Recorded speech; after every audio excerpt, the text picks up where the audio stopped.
Imagine this, you did everything right. You got the degree, you got the experience, you applied to hundreds of jobs, and still nothing. And another thing, because this gets me heated, unless you've been on a job search in the last 2 years, you do not know how bad it is out here. The job market is trash, basura, it's been bad. I'm talking about applying to 20 jobs a day, reaching out to recruiters, doing this on LinkedIn, and hearing crickets. We officially have a frozen job market. I've been talking about it for years now. The job market has been brutal, but now the numbers and the media is starting to talk about it.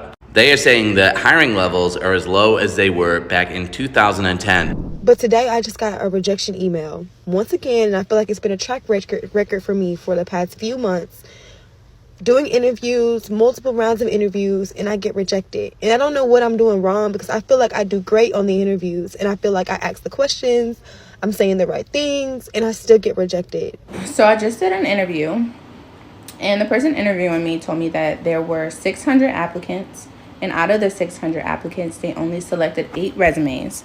And one of those resumes was mine. So wish me luck that I was better than 7 other candidates. You're the ghosted, competing with hundreds of other people for the same role, especially places that have been outsourced to, or you're getting the same salary as a newbie fresh out of college. Meanwhile, everything from rent to groceries is rising quicker and quicker every single day. And we keep seeing layoffs making the headlines. Again, every single day. So I have to ask, was the stable 9-to-5 ever really stable? Or was it just a scam we all bought into for a hope of a promise we're never gonna see?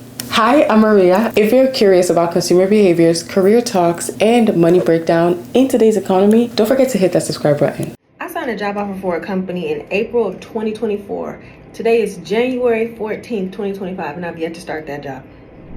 Next month will be officially 1 year since I have been unemployed and got laid off from my agency job. I've networked with barely anybody responding back to me. I've interviewed, got to multiple last rounds. Always got the same feedback that they went with somebody with more experience, but I was a great candidate. I've applied to over 1,000 jobs. For decades we were sold, go to school, get a good job, get a degree, and you're set for life. If you work hard, you'll be financially secure. You'll be able to get a house, start a family, and then eventually, like everybody else that did, boomers and all before our time, you can retire comfortably. But fast forward to today, and that dream feels further and further, more than ever. Here's the reality. The job market is brutal. Ghost jobs, listings that aren't even real. AI-powered rejection, so you don't even get to have your thing come across someone's desk. Someone is rejecting it automatically. And a flood of overqualified applicants, meaning that the market is oversaturated, saturated to the point that how can you even get a leg up in this market? Finding a job in these times, in this economy, is a full-time job in itself. And layoffs are everywhere. Government recently happened with federal. Tech is one that really went through a death recently because everything in tech was getting laid off. Retail, lots of stores, physical stores, online stores are closing up. So no industry really feels safe. You know, we used to think, oh, if you got a government job, you'll be secure, you'll be fine, nothing will happen. But the times are telling us that is not the case. Degrees don't equal high salary anymore. The job I just interviewed for at the end told me they pay $45K. The way I was holding back tears, and I am right now. Data analyst role located in New York City requires several years of experience. You could have a master's degree. I know I have a master's degree and still get the same price range as someone who just graduated. I know I see that myself. I will see stuff that is 7 years, 8 years of professional work and experience, and it would be a pay of someone who just graduated from college. In 1972, the same workers earned an average of $3.88 per hour. A chart like this might make it seem like America has come a long way in terms of wage growth. But when adjusted for inflation, wages have remained virtually unchanged over the last 50 years, with workers today earning just 12 cents more than they did in 1972.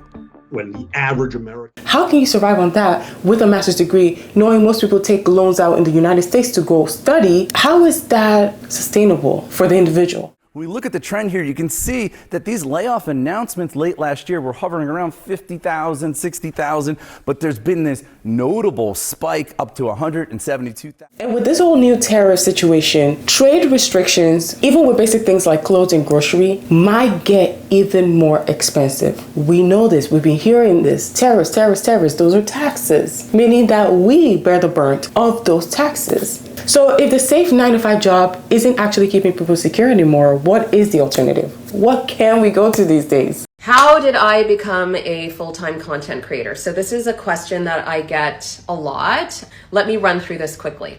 When I was 37 years old, I was dying a slow death in a cubicle. I was working in the federal government and I really hated my job. My husband's job, the nature of his job, like he traveled a lot. So I was home alone a lot. Now that's what I'm talking about. This month marks exactly 1 year since I officially quit my corporate job to become a full-time content creator. Right now, I think we're seeing two extremes. Some people are ditching corporate life altogether and doing the content creation thing. And then we've now seen something happening with those people, right? A lot of content creators are saying they're going back to work as well. So now maybe they're not going back to the corporate 9-to-5. Maybe they're more creative. Maybe it's something with those gained skills in content creation. But we've been hearing a lot of content creators saying they're going back to work even so. So yes, we even have this whole new niche, this whole new market, which, don't get me wrong, content creation is expected to grow into billions and billions over the next 3 to 5 years. So it's a growing market, but it's becoming more and more saturated just like everything else. Reason number one why I decided to not be a full-time influencer anymore is honestly money. This came down to stability and my long-term goals, and I felt like I could just reach those financial goals quicker if I wasn't an influencer, essentially freelance, and I just had a very stable and traditional job. I honestly think that in order to be a full-time influencer or just work in freelance in general, you have to be very savvy with your money. Like, you have to be financially responsible because your income will ebb and flow so much. I had months where I made more than I ever thought was even imaginable from sponsorships, and then I would have months at like the start of the year or just, you know, like during those dead times where I would honestly have like maybe one sponsorship and I didn't really have any money coming in. So of course we have people pushing towards freelancing, content creation, like I just mentioned. It's still a big push. You still see a lot of videos of people saying in 30 days I can turn you into a full-time content creator. That is a big push we're still seeing. And of course entrepreneurship, starting a business, retail, products, this, that, and the other. So Target announced this week that Kaya Cosmetics will be coming to Target via Ulta Beauty at Target. And this tells me that the economy is really trash because we have celebrities coming out with brands or brand extensions. Now is not the time to rage quit your job. The job market is so bad. It's so bad. And it's going to get a lot worse. So I know your job is probably taking a really big toll on your mental health, but I beg you, do not quit until you have something else lined up. And then we have others who are desperately holding on to that corporate or government or structured job because at least there's a level of consistency. You know, every 2 weeks you get your paycheck, or every month depending on your pay schedule. You know you're going to get paid regardless. You know more than likely you have health insurance, you have benefits, days off, things like that. There is a consistency to it. So of course people cling to that, and especially people who have been in the same niche and same industry and just grown like 5-10 years in the same industry. More than likely they might be more safe than someone who's a newbie or someone who's super senior. So they're in that mid-management to senior management level, and they're more than likely safe. And they know that because they put in enough experience, they are very valuable. So more than likely, they may be safe in their corporate. Those are the people that we're seeing staying in corporate. At least those are the friends that I have, or people that I know that are staying in corporate or staying in their jobs, even though 9-to-5 isn't guaranteed anymore, you know? But corporate job now, we're seeing layoffs every other day. I get all these, I'm on Reddit, right? So I get Reddit's left and right, layoffs. Return to work has made people really not like their job. A lot of people are quitting just because of that alone. I know myself, I don't like it. You know, those are those things that return to work and all of those things are ways to minimize the impact of the burden on society. It's intentional. We've watched all these videos before where people are saying return to work is a purposeful layoff, where they don't have to lay you off, you quit by yourself so you don't get a severance package. Boom. Or they just do a layoff and you get a severance package for a couple of months based on how long you work there and how much it can pay you, and you keep it moving, right? So we are seeing those because we thought it was secure, but like I said, it's not what it used to be. It's literally layoffs left and right today. So really, again, even that corporate, is it safe? And with the idea that more people are being laid off, there's now less staff working in the office, you're not picking up more slack, how is that gonna work? So climbing the ladder feels nearly impossible at this point. And why should you climb the ladder? What are the benefits of climbing the ladder at this point? And where does that leave us? 2021 lifestyle of remote-only work, and those roles are diminishing a lot. So if you're looking for a job, particularly one that's remote, you are going to have fierce competition.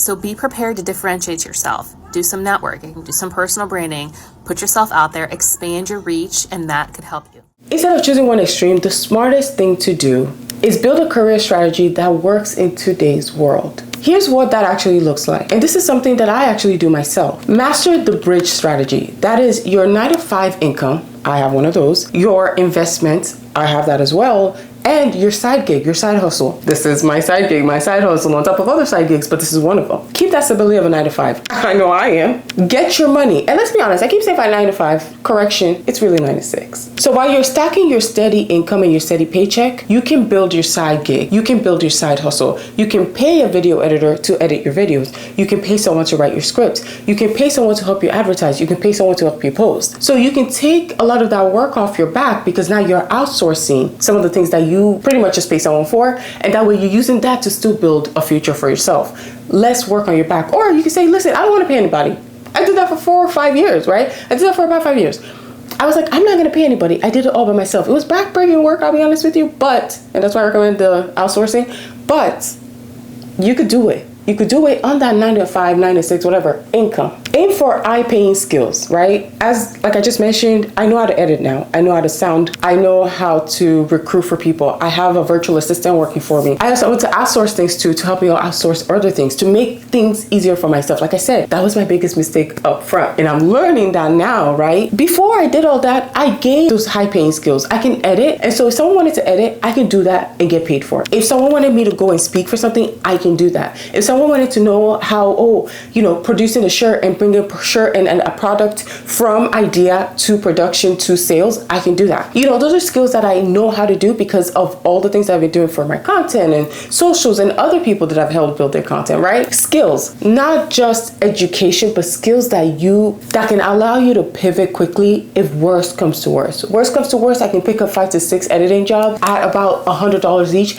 and be able to make it work for a week because I know I can do it. You get me? Stop playing defense. When you do get a job, most people accept their first offer. I did again. These are things that you can learn from me, right? I accepted my first offer because I was just so scared, and I'm just so grateful that I got that job. But you need to be negotiating 10 to 20% more than what you're getting right now, minimum, because it will put you at a place that is adjusted to the cost of living. Push for signing bonuses. Push for any extra perk that you can add on. Maybe a day off. Maybe remote flexibility. I know that's getting harder and harder now, but those are things that you can work into your schedule that you don't even think about. Additional benefits if the salary is capped. Other things that you can add on to it. Those are the really big. I feel like I would have come up better in my career if I negotiated salaries better and quicker and faster and wasn't afraid to just ask, even if the answer was no. Find some other source of income, no matter how small. This is where people get stuck because they have a lot of ego about how they should work. But it's also incredibly important for your brain that you understand you can bring in money. And so bartend, clean, watch kids with your own kids, organize for someone, figure out something, drive for Amazon Prime, figure out something where you can get out the door and even if you make $100 a week. And number 3, right? Diversify your income so that your whole life isn't dependent on one thing. Like I said, if worst comes to worst, I know today I can make it through. You know what I mean? Because I will find a place that I can do maybe an edit or this or that or whatever it may be to help somebody else's business, to help businesses grow, because those are skills that I've learned. You want to make it so one job does not control your life, because the people who survive the layoffs are people who either have investments, have a second job, have something to fall back on. That's who you want to be, right? Even if it's small, start investing. I told you, I started $20, $10, $5, whatever I had, I did. That's really how investment, whatever you have, you do, and eventually it compounds. Freelance. If you really feel like, okay, let me go take some photos, I can do photos, freelance or someone. You can make money through that. But building something of your own so your whole life is not dependent on something, you don't feel like I'm trapped in this work that doesn't pay me, or I'm trapped in a position where I don't have any means of access to a job. You have something you can pick up a little bit. And let me tell you something. For number 4, treat jobs like business transaction, because I know they treat you like a transaction. God forbid someone passes away, they're listing that job in 2 weeks and getting someone else. You know what you need to be doing? You don't need to be staying at a job for 10 years plus, because they do not necessarily value you, because someone else that came in new is more than likely making more salary than you. So where does that leave you? Do they really value you or the new person that they're bringing in? Now, I know the market is tough right now, so stay at your job. Okay, please stay at your job. But if you were to move, make sure it's meeting these criteria, because the people who make the most money strategically switch jobs every 2 to 3 years. You hear about it because it's true. In this economy, in this time, that's what it takes to get to that level of stability with work now. So is a 9-to-5 dead? Not completely, let's be real. But the traditional path of working for one company your whole life, now that is very long gone. The truth is you can't rely on a job or a degree anymore. I can tell you from experience. You have to be adaptable and you have to play the game smarter, whatever. You have to play the game, but play it in a way that benefits you. Make those moves. When you see the next leap and you see the next opportunity, don't sleep on it. But also understand that the market right now is just crazy, because getting a job is actually insane right now. But if you're feeling stuck, don't panic. Just don't wait for something magical to lift you out of your situation either. I think that's another trap. With the freelancing and things that you're doing and the gigs that you're taking on the side, I'm sure you'll be able to pick up something here and there to kind of supplement your income, or at least pay for rent, or you may have to work a second job or some side job to be able to pick up that rent for a while, or pick up that money to be able to support your living and livelihood. The best bet is building options, but for you. So one industry, one company can't take it away from you. The moment they decide that everything is gone, now you're trapped. Now you don't know where to go. Now you're panicking. It's like, yeah, but do you have other things to fall back on? If you do, the panic is way less, in my opinion. Like, I've been in that situation. It's been way less, because I'm like, worst comes to worst, I pick up things, helping social media and doing consulting for people. Worst comes to worst, I work in-house for agencies and do that as social media, right? Because those are skills that I gained. Outside of all the fact that I actually, went to school for architecture and all the type of stuff, I'm just saying these are other skills that I gained outside of my profession. But if you want more breakdown on surviving today's economy and taking control of your money, then hit that subscribe button. Let's build a future that actually works for us. And until next time, bye.